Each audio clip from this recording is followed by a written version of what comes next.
This is Make it plain. Make it plain. MIP With Masamela Matfumo. Mark Thompson. Make it plain. Get woke.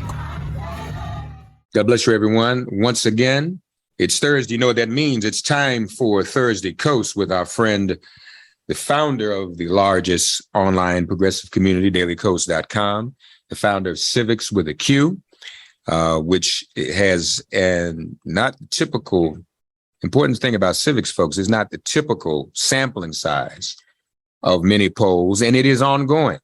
So they've been looking at things for quite some time. And also the host of the ever popular, ever growing podcast, The Brief, Marcos Melitsas, joins us once again. Hey, buddy, how are you? I'm doing great. Thanks so much. Of course, it's a pleasure to have you. Yeah, we were just saying it's been a while. Like our children were toddlers. And then now yours is 20 and mine just graduated high school. I mean, how did that happen? Nobody told us. Yeah, time is flying. And we've already, as we were saying before, it's like time shifted during COVID too. It feels like we lost a year or two. And it's just like, but we, everybody says we still look good, man. And we still look young.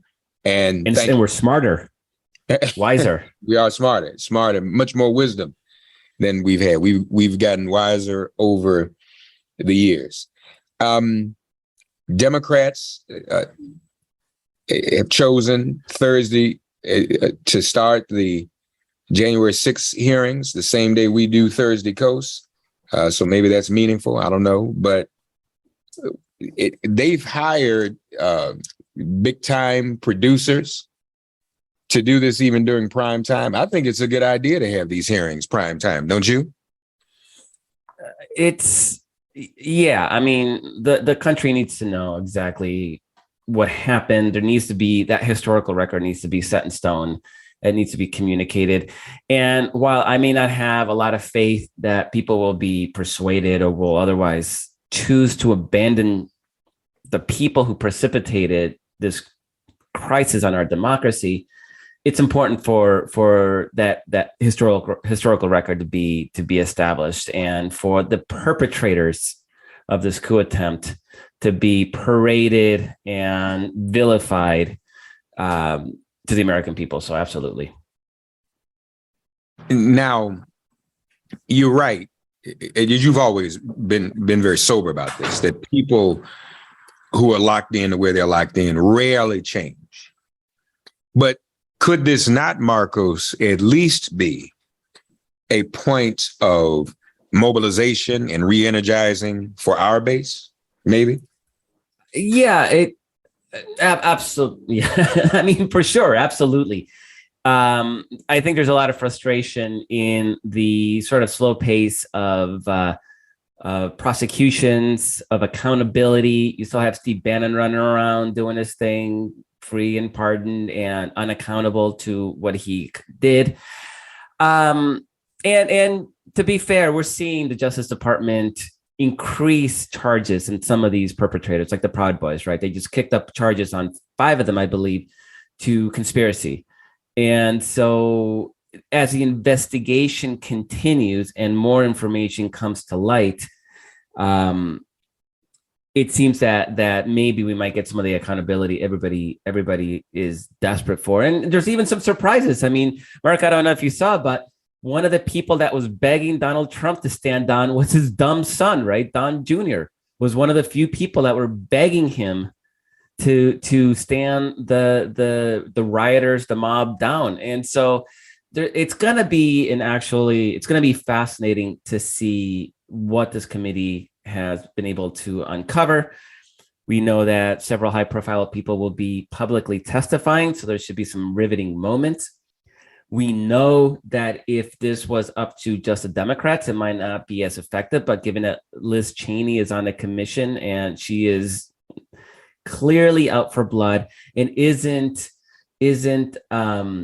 under the constraints of democratic fear, or being a weenie, like these Democrats are so afraid to threaten, for example, some of these guys like Mark Meadows refusing to testify. There should be criminal contempt charges against them, right? A lot of the Democrats are like, well, maybe we might consider doing something. And Liz Cheney's like, no, we're gonna do something, right? These guys are breaking the law. So actually, ironically and disappointingly in a lot of ways, I'm more hopeful about the commission's performance and its results, because there is a hard-nosed a-hole conservative on that commission, weirdly enough. Yeah, we can be too nice. As a matter of fact, you and I had the same guest on this week, Igor Volsky, Ukrainian, by the way. Yep. And so now I didn't realize that you were going to talk to Igor too, because when we talked last week, and I brought up some of the things that people were suggesting, the people I was thinking of was Igor, because Igor is the one through Guns Down America that has been pushing for a White House executive office on gun policy. You weren't convinced last week. Did Igor change your mind? Did he convince you? No, he didn't. But we had a good conversation about that, and it wasn't so we didn't so much debate it, but we acknowledged the political reality that if a commission is set up along those lines, it will motivate Republicans to activate their gun loving crazies by claiming that Biden is out to get their guns, when in fact there's really no hope that this commission can actually pass anything, because one, we have Congress in the stupid filibuster, right? So nothing's going to get through the Senate. And then you have a Supreme Court that has decided that unfettered gun ownership is what the Constitution apparently meant when it said well-regulated militia, as opposed to any kind of private individual gun ownership rights. There's nothing in the Constitution about that. So, what I thought was interesting, though, because acknowledging the legislative reality of the situation, one of the tactics that his Guns Down organization is using, which actually I find to be kind of very, very interesting, is using corporate pressure, which has been very effective both on the marriage equality front. Organizations like Microsoft early on giving domestic partner benefits really pushed the conversation forward in ways that the legislature just wasn't going to do. And remember, Congress never addressed marriage equality. That ended up being a Supreme Court decision. And then second of all, it's also been very effective in the climate change debate, where companies like Apple and again, Microsoft and IBM and others have committed to being carbon negative, at least carbon neutral, if not carbon negative, meaning that they actually produce more energy than they consume all the way through their supply chain. So that is a lot of renewable energy sources. It's real recycling. I don't know if you know this, most people don't, but when you throw plastic into your recycling bin, it's going into a landfill. Almost none of that is recycled. And it's a con by the plastic companies to make you feel less guilty about using plastic products, because there is very little market for recyclable plastics. So there's got to be real recycling. And it's a lot of these companies are actually more committed to actual recycling of their of old electronics that is not just lip service or pretend greenwashing, is what they call it, greenwashing. So no, I didn't know that. So what do we do then? If the plastic is, nobody wants, I don't want my plastic to go to landfill. So what should I do? Use less plastic. Yeah, it's the only answer. Huh? Yeah. And this is literally created by the plastic industry. The whole idea with the little triangle and to make you feel that less guilty about using their incredibly destructive products, because remember, plastics are derived from petroleum products. So again, you're buying yet another petroleum product, and then on top of that, then it ends up in a landfill. So this is a core. Now, a small percentage does get recycled, but it's tiny. And the vast majority of plastics going into that recycling bin of yours are actually being thrown into a landfill. Wow. Well, I kind of shifted from January 6th and to gun. Yeah, it's a little bit of a digression. Yeah. But the reason I did it, I'm sorry, I'm too. My brain is working. When you talked about weak Democrats, those of you who heard the show the other day, folks, Igor came. I don't know if he did the same with you, but he did a whole rant on the show about weak, mealy-mouthed Democrats. That's what made me think about it. So Yeah. it's kind of on both ends, because you're right. And Liz Cheney, we needed Liz Cheney to give us cover, give Democrats cover. Freaking God, to do anything. So that's why I didn't mean to shift so abruptly. Let me just go back to January 6th for a moment. Hearings tonight, folks, Thursday night. People are going to be riveted, obviously. I wonder, though, even with Fox's audience, so they're not going to air it. While I agree that people with them probably aren't going to flip, maybe just a minuscule amount, people got to be curious. When you deny people from seeing something, I think those people are going to turn it on, because they really want to see what's being said about their own people. I think they want to just see it, man. I mean, it's going to be heavy. I don't know. These are people that have created an entire media bubble to hide from reality, and these are people that if one of their own says something like, "Guys, COVID is real," they turn, right. They've been turning on Donald Trump because Trump once upon a time said that people should vaccinate like he did, and anything that violates your sense of their perceived reality, it's like. It's a violent reaction, and oftentimes quite literally. So I pretty much believe that Fox probably made it's obviously a political decision, but I think it's just as much a business decision, knowing that if they aired those hearings, that people would actually turn it off. And they're still going to see stuff. Don't forget, right? They'll cut snippets and they'll take it out of context, and they'll create entire alternate universe realities based on out of context snippets. And then you're going to have Tucker Carlson come in. He's not even going to bother taking stuff out of context. He's just going to make stuff up, right? He's just going to say in the hearings they did this and this and this, and it's all going to be fueled by this online machine of memes and BS. And so they're going to walk around thinking that they're informed about the hearings, but it's not going to have any actual relationship with the actual hearings. They're not going to watch them unvarnished without that right-wing spin. That just hurts too much. And there's actual research. This is so crazy that abandoning your core beliefs can be physically painful, and people will do everything possible to avoid that pain. I mean, what if you heard somebody said, Donald Trump actually is a humanitarian. You've been lied to your whole life.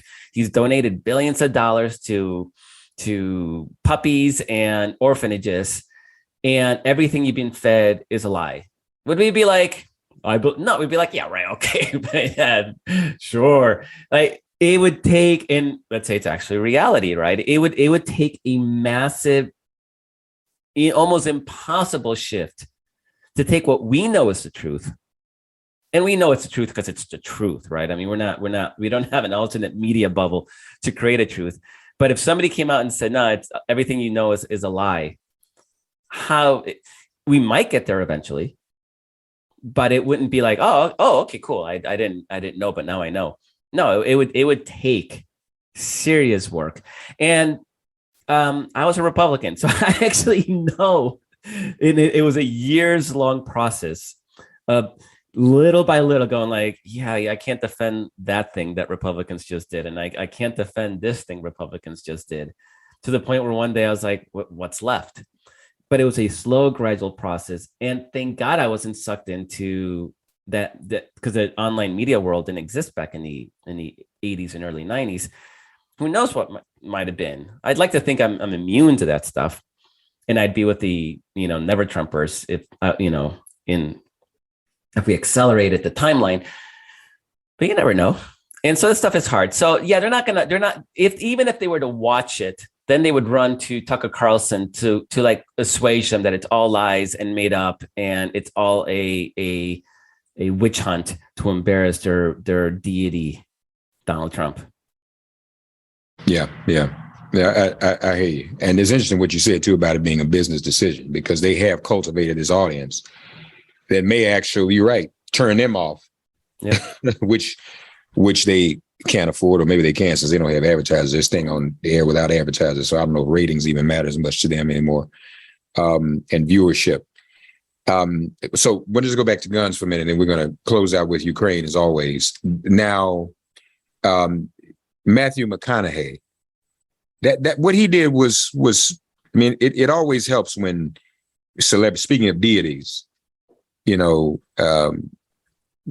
deify celebrity, whether people or not. So when somebody like Matthew McConaughey comes out and says what he says, that's pretty meaningful. So with Igor, part of it we talked about was, and I guess I never finished the thought, but just like corporate America is sort of leading the way where the legislature, Congress is failing on climate change and marriage equality. They're doing the same thing they're not, but they can do the same thing on the gun issue is lead, things like Walmart and supermarkets where a lot of these murders are happening, mass murders are happening. Walmart in itself is like a killing zone. If you look at some of the numbers, hundreds of people dead in the last couple of years from gun violence in Walmart. There's a place for corporate America to lead on that. But the other thing we talked about is that cultural shift. Republicans, conservatives in general, made owning a gun part of the cultural identity of being a conservative. To be a good conservative means you have to buy not just a gun, but all the guns. And the gun manufacturers have fed that, with this idea of you're a patriot because you're protecting your freedoms. And so there has to be a shift. For a long time. Everybody was sort of like, oh, let the hunters have their guns, as though this was an issue about hunters. And it's never, hasn't been about hunters. Things were better when the NRA was just hunters. And so part of that is this cultural shift. And again, the youth are leading this, right? Young kids don't really want to die in school shootings. They're not excited about that in the least bit.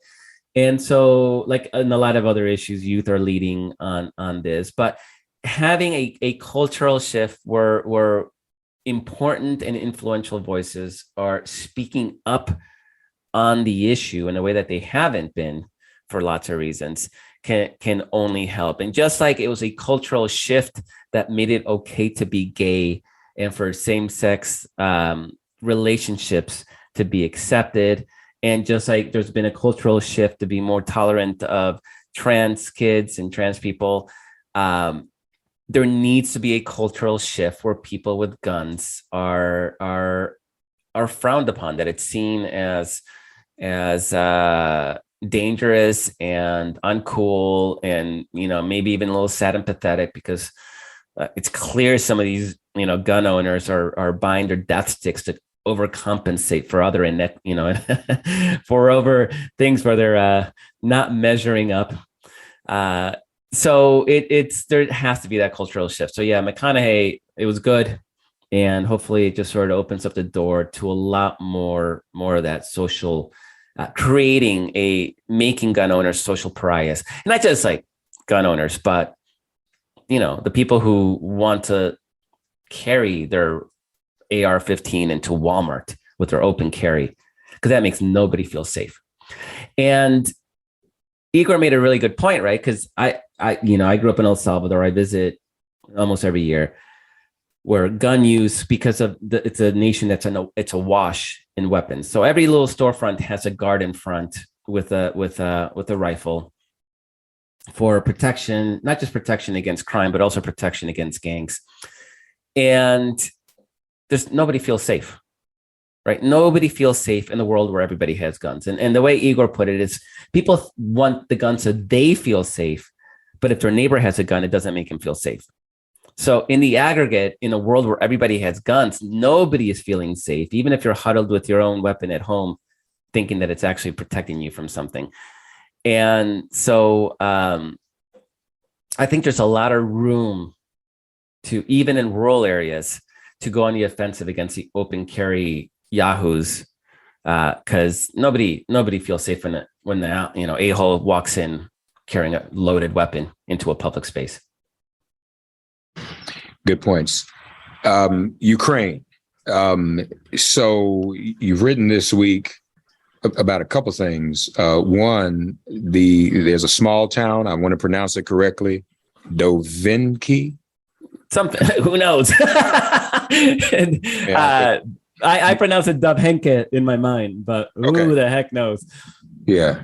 They're that little small place is making a difference, is it not? It's a little town. There's mass death happening in a town called Severodonetsk on a far tip, very exposed tip that Ukraine is holding on to for dear life. And this was a town of about 100,000 before the war. Everything, Russia's throwing everything into this town, and Ukraine is throwing in all their reinforcements, but it's out exposed, often at the edge of a finger of Ukrainian held territory. And the thing is, this town has zero strategic value, none. Like Ukraine can pull across a river. The city on the other side of the river is on a hill, so you got the high ground, and militarily the high ground is everything. And yet hundreds, if not thousands, of Ukrainians and Russians are dying for a town that means nothing. Now you go about 45 miles to the west, and you have this little town of Dovhenke, which before the war had 850 people. It's literally a couple of farms. And yet that town is on the road to a major city that Russia wants to try and cut off a big chunk of Ukrainian defenders, including those that are in this town of Severodonetsk and the far tip east of the front. And that little town of 850 is legitimately strategic. And Russia charges it about once every 1 to 3 days. And about every 2 weeks, Russia claims it has captured it. And yet, after 3 months, this town is held out. And to me, it's actually been fascinating watching this truly strategic place become, this almost unremarkable battleground, while everybody's eyes are focused on a city that's much larger, but really has no strategic value whatsoever to anybody on either side, other than propaganda, maybe. And then there's an issue, most recently you've written about the weaponry, how that weapons are coming in for Ukraine to defend herself, but that's not without some issues, right? Yeah, there's a lot of grumbling and complaining that NATO and the West has been slow to send in modern weapon systems. And a lot of NATO's focus has been trying to get Ukraine Soviet era systems, which is what is mostly present in Ukraine's army. And that is because it is what they know how to maintain. And so there's a lot of people who are like, oh, it only takes a month to teach somebody to fly the F-16, or it only takes a month to teach somebody to operate the Patriot anti-air missile system, or it only takes a month for somebody to learn how to drive an M1 Abrams tank. And what people don't realize is that operating a system is the easy part. Okay, no problem. The difficult part is maintaining it.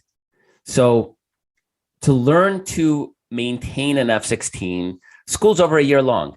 Patriot missile system school to learn how to maintain it is 54 weeks. It's a year long. M1 Abrams is 6 months. And here's the thing. That's just the initial training. That's just the schooling. It's like going to college, right? You don't learn everything for your job in college. No, you get a basic overview. And then you go to your job, and then people, managers, they teach you your job, right? In the Army, Air Force, and in the U.S. military, any military, Western military, after you're finished with your initial training to maintain something, you go to your unit, and then you have non-commissioned officers, NCOs. They're sergeants. You know them as sergeants.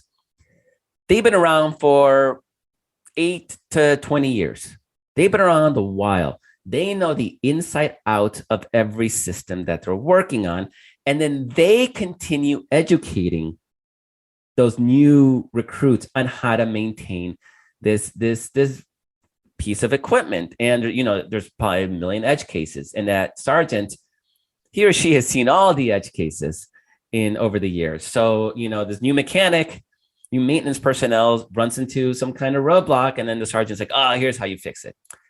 That does not exist in Ukraine. There is no experienced corps of NCO sergeants who know how to maintain complex Western weapon systems. So there's been a lot of talk now that the U.S. sent this howitzer system, M777. It's about as simple a weapon system as you can have in the Western armies. Not a lot of electronics. And yet now there are reports that Ukraine has to ship them off to Poland because of maintenance issues. And so it's just a reminder that even a simple system, and the reason that the US sent the M777 is because it was one of the easiest systems to maintain logistically. And yet even that, Ukraine's having trouble. So when they start getting things like MLRS, which is rocket artillery, which is the next thing coming. I know MLRS. That was my job in the Army. We had a hard time maintaining that. We had 9 MLRS launchers in our unit. At any given time, we were lucky to have 6 operational. And it was peacetime. We had those experienced mechanics and and maintenance crew that could fix this stuff in peacetime with perfect supply lines and no real, you're not worried about getting, you're having your supply train with parts blown up. These are not very durable systems. And so I think people are getting their hopes up about what's arriving. And I know they're not going to be as available. If M777's howitzers are having to be shipped back to Poland, it's going to be 10 times worse when you have these more modern systems. And so this is the reason that the West has dragged their feet on sending really high-end Western systems, just because nobody understands that the problem isn't the operator. That's the easy part. Yeah, no, you can train somebody in a matter of weeks or months, depending on the system. Maintaining that stuff is what's hard. So, folks, all of us can relate, especially in this era of COVID, when we've been home, to our technological challenges. Sometimes these laptops and computers don't act right. So imagine if you're dealing with systems. I had no idea. You've learned 2 things from Marcos: that putting the plastic in the blue bag don't mean nothing. 1, today, and 2, I didn't know it took that long to learn those systems, and then not to mention keeping them operational and and again, so an M1 Abrams tank, it's 6 months school, just the initial broad overview. And then they expect you to keep learning once you get to your unit. And it takes a couple of years for somebody to become an experienced tank maintenance operator. Show you how. You don't do that in a couple of weeks or a couple of months. And so does that mean we don't training Ukrainians on F-16s?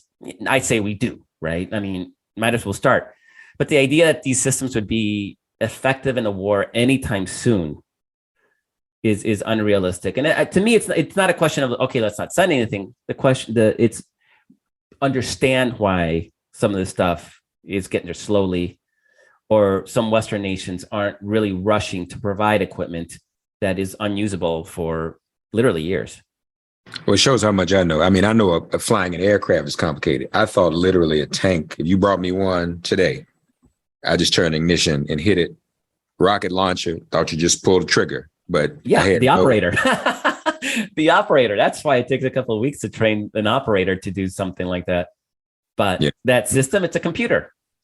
That rocket launcher has a laptop, basically a hardened laptop that's fire control. If that thing goes down, you learn to press a button. You don't learn how to open up a motherboard and fix a fried circuit board, right? You just don't learn to do that. And there's no compatible iPhone app for these things? No, there isn't. And an M1 Abrams tank, which is what we have, they literally have jet turbine engines. So it's like learning to fix a jet engine on a tank. And that's not including the targeting computer. It's not including the loading mechanism. It's not including the suspension. I mean, there's so much. I mean, imagine learning to fix a modern car. It's what it is, right? I mean, modern car, once upon a time, if you were handy with a wrench, you could fix any car, right? They all had the same parts. Nowadays, literally you have you go to an auto body shop with a modern car and they plug it into a computer to do the diagnostics, right? And then there's a whole nother level of complexity that makes it almost impossible for a handy person to fix their own modern vehicles. And military gear is exponentially more complicated. That's a lot.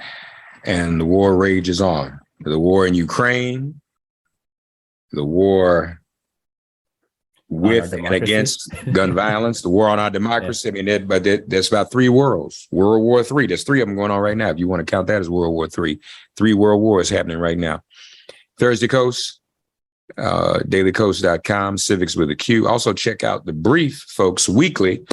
Another one of your favorite and our favorite podcasts. Marcos joins us every Thursday. He's been doing it for years now as we watch our children age and grow older. And, we're thankful. And, all of that. And we, even as we have our, I thought about it, I'm sure you did too. His son graduating, my son turning 20. It was a bit bittersweet just coming after this school shooting because some of these parents will never have the experience we just had, seeing our children grow and go on. If that does not make people want to stop this, I don't know what does. This is a sick country. Yeah. Something is wrong with the soul. The people talk about the soul, the morality. When Barbara talks about moral, something is wrong that we live in a culture that can't resolve this.